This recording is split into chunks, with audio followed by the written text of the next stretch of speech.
Então, voltando aqui, capítulo 6, dois detalhes sobre Gênesis 6, 1 e 2. Obrigado. Dois detalhes aqui. Primeiro, filhos de Deus e filhos dos homens.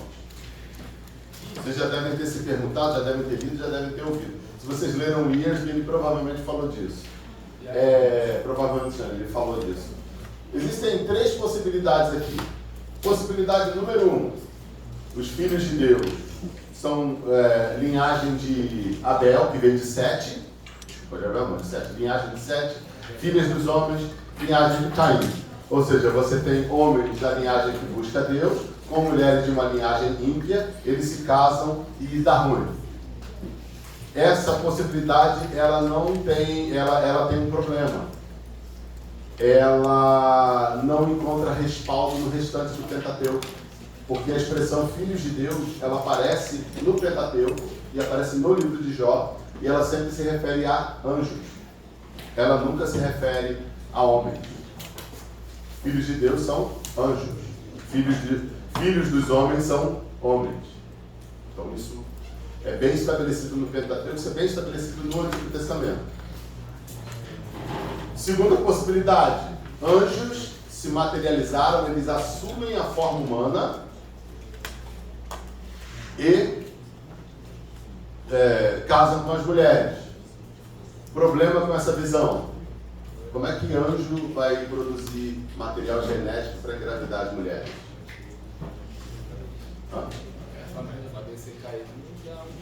Não, difícil, né? Os homens, vamos lá, eles se materializam como seres humanos, casam com mulheres, têm relações com elas, como é que vai produzir filhos? Se anjo, mesmo materializado, continua sendo anjo, não é homem.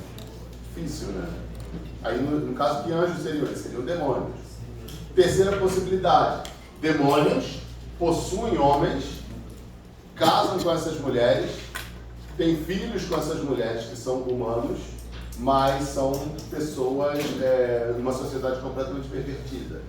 Ou seja, crianças que são criadas por pais possuídos por demônios, uma sociedade totalmente doida.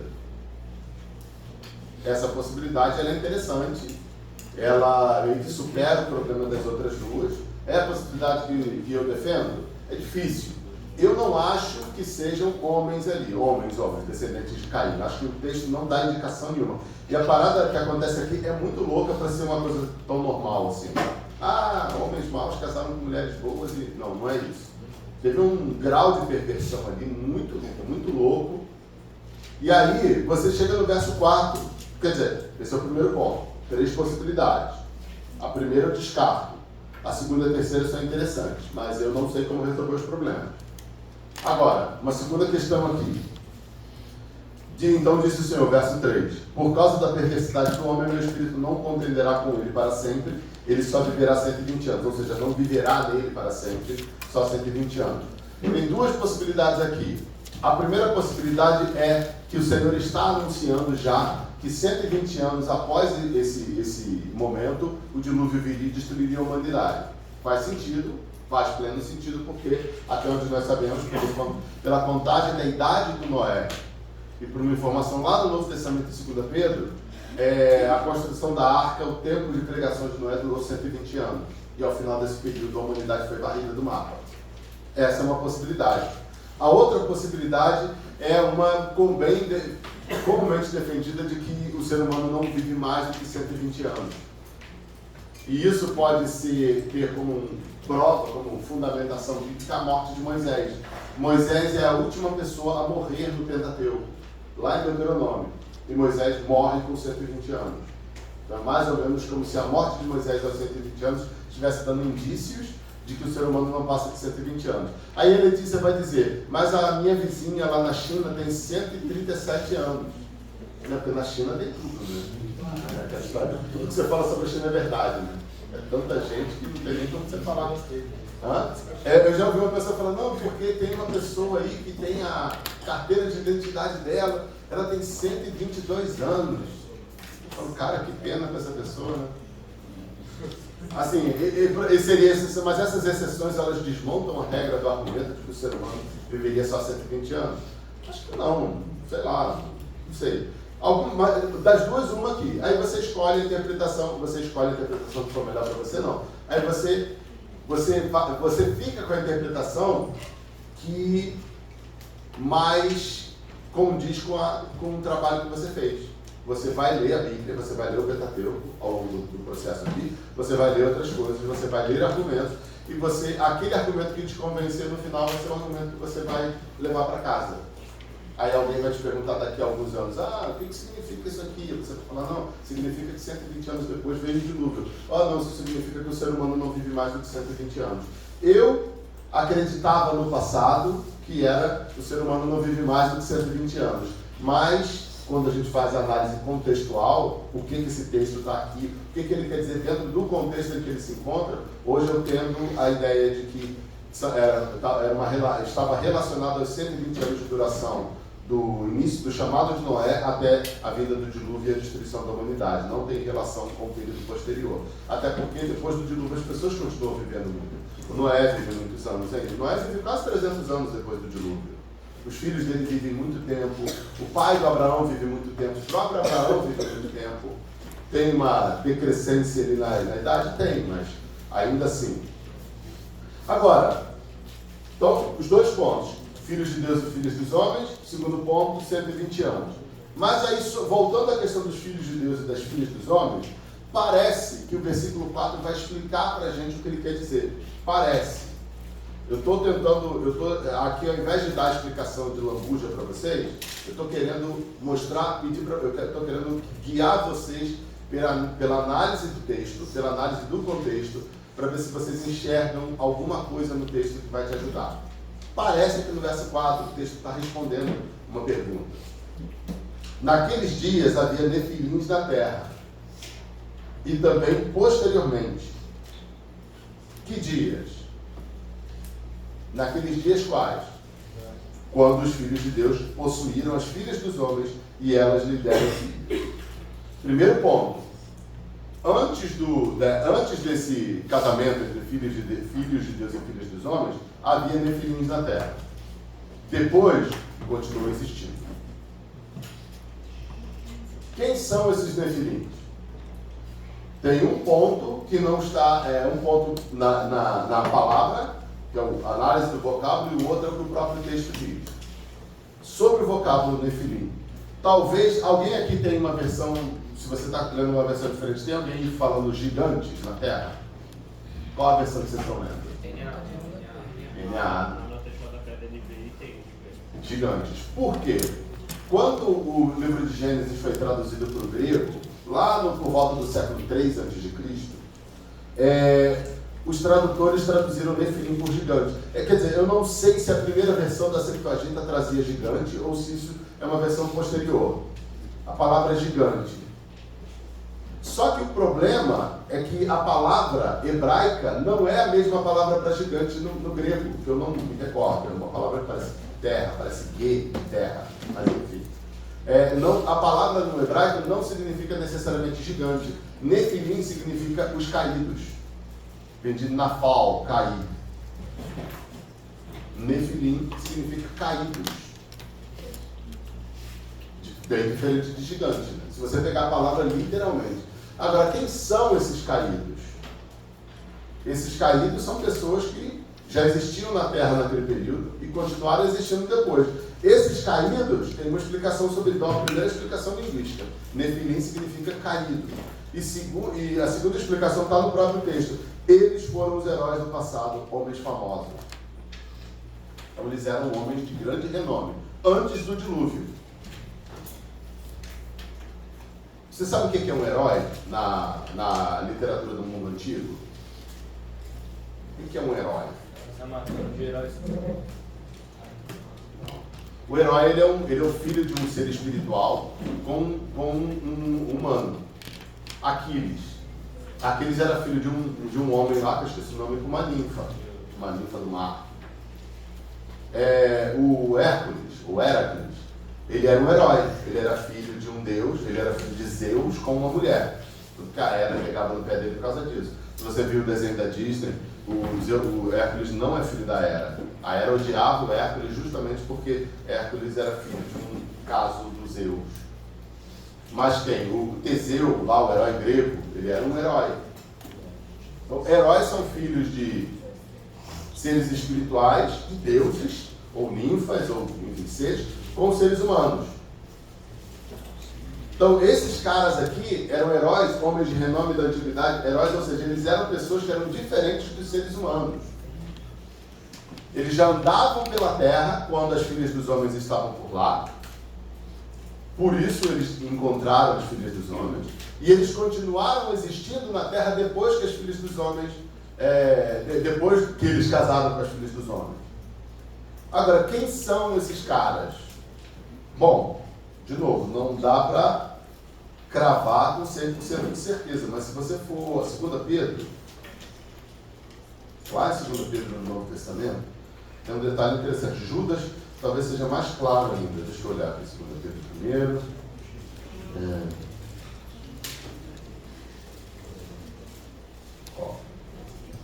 2 Pedro capítulo 2.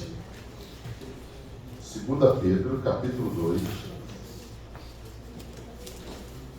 Verso 4 diz assim: pois Deus não poupou os anjos que pecaram, mas os lançou no inferno, prendendo-os em abismos tenebrosos a fim de serem preservados para o juízo. Ele não poupou o mundo antigo quando trouxe o dilúvio sobre aquele povo ímpio, mas preservou Noé, pregador da justiça, e mais 7 pessoas. Você vê que esses anjos que pecaram, eles vêm antes que Noé na explicação de Pedro. Se eles vêm antes que Noé na explicação de Pedro, cronologicamente, eles vêm desse período de Gênesis 6. Pode ser uma indicação aqui? Pode, mas vamos passar algumas páginas e vamos até Judas. 2 Pedro 4, 2, 4 e 5. Vamos a Judas agora. Judas é a penúltima, antes de Apocalipse. O texto diz assim, lá em verso 6. Judas só tem um capítulo, então Judas 6.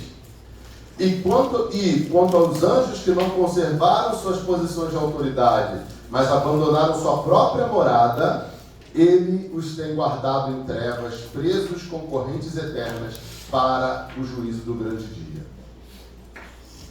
Então nós temos aqui um grupo de anjos, não são homens, são anjos, que pecaram, em 2 Pedro eles pecaram, e em Judas o pecado deles foi abandonar sua morada.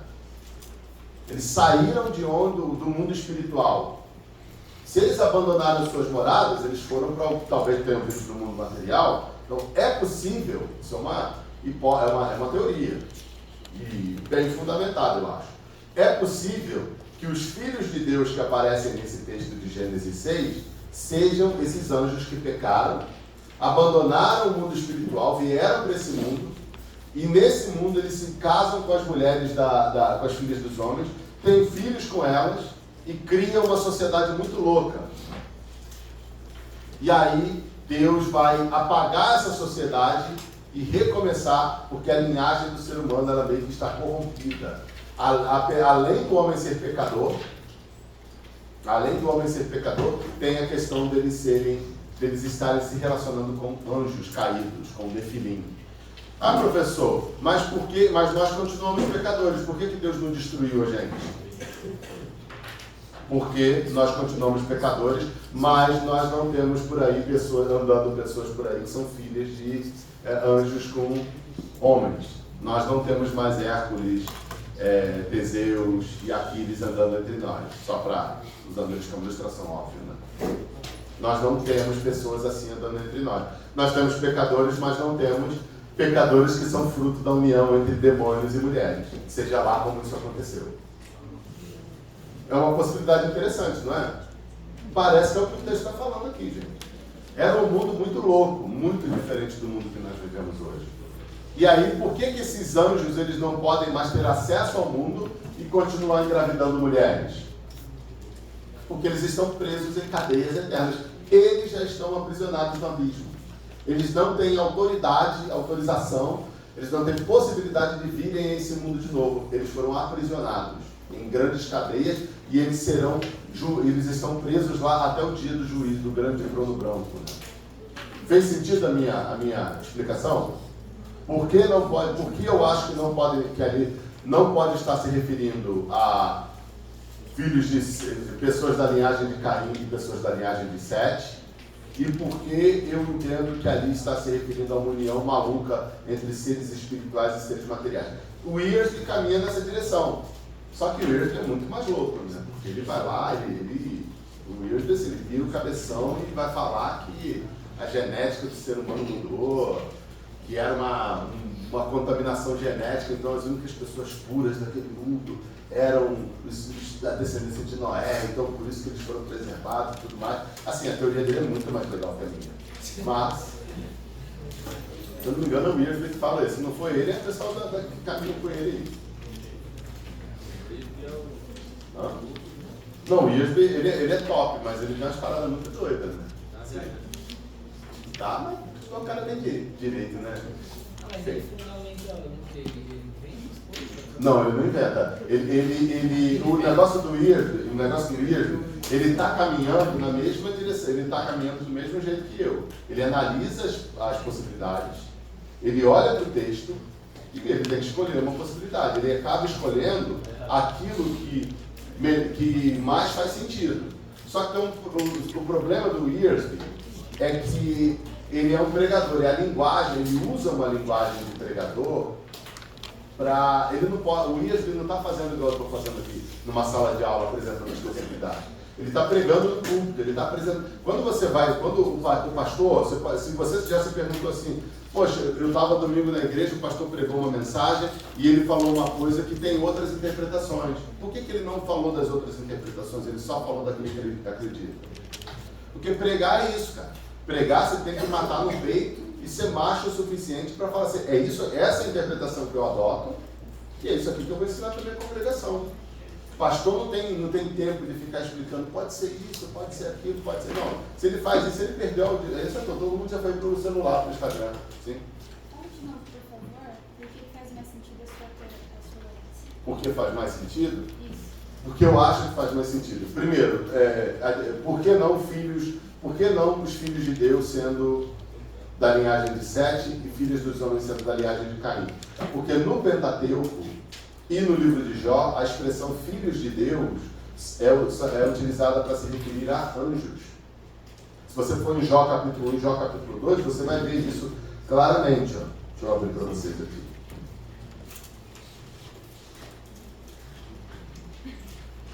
Deixa eu achar, Jó.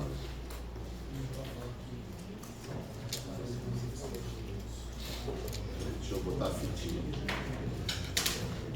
Jó capítulo 1 diz assim, verso 6. Certo dia os anjos vieram apresentar-se ao Senhor e Satanás também veio com eles. Aqui no é porque na NVI está anjos, mas se você pegar uma versão mais filhos de Deus, filhos de Deus, que é a expressão de fato que está ali, porque a NVI, o método de tradução dela é dinâmico. Você vê que a NVI já aceita. Mas tem relativa de rodapé. Tem a relativa de rodapé. Ah, é verdade. Estão dois aqui. Isso. Exatamente, filhos de Deus. E aí no capítulo 2 você vai ver a mesma coisa. No capítulo 2, verso 1, no outro dia, os filhos de Deus vieram apresentar-se ao Senhor. Está em Jó. Agora, lá no livro de Gênesis, eu não vou lembrar a referência de cabeça, devia ter anotado, em que a palavra filhos de Deus aparece mais uma vez, indicando que são anjos. Então, primeiro o argumento linguístico. Não são descendentes de Caim, ou de Sete, mas são anjos. Segundo argumento, o texto, a palavra Nefilim não significa gigante. A palavra Nefilim, ela significa simplesmente os caídos. Gigante é um erro de tradução da Septuaginta, do grego. E o próprio texto está indicando, e aí tem aquele argumento, o texto está indicando quem casou com essas mulheres, eles eram Nefilim, quem eles eram heróis daquele mundo, e, por consequência, por associação com o versículo 1, eles são anjos, filhos de Deus. Lá na frente, eu usei, então, 2 Pedro, capítulo 2, e Judas, versículo 6, para falar que talvez esses anjos o pecado deles tenha sido vir a esse mundo, se materializar e possuir as filhas dos homens, abandonar o seu lugar de autoridade, abandonar a sua morada, e por isso eles foram lançados em cadeias. Fez sentido? Pelo menos para anotar os pontos? Assim, é aquela história. Você precisa concordar com o que eu estou dizendo? Não, você precisa saber o que eu estou dizendo. Aí você vai ter tempo para analisar. Isso aí é uma questão daqui para frente. Mas a gente não tem tempo para mergulhar muito nisso aí, beleza? Vamos lá para o intervalo.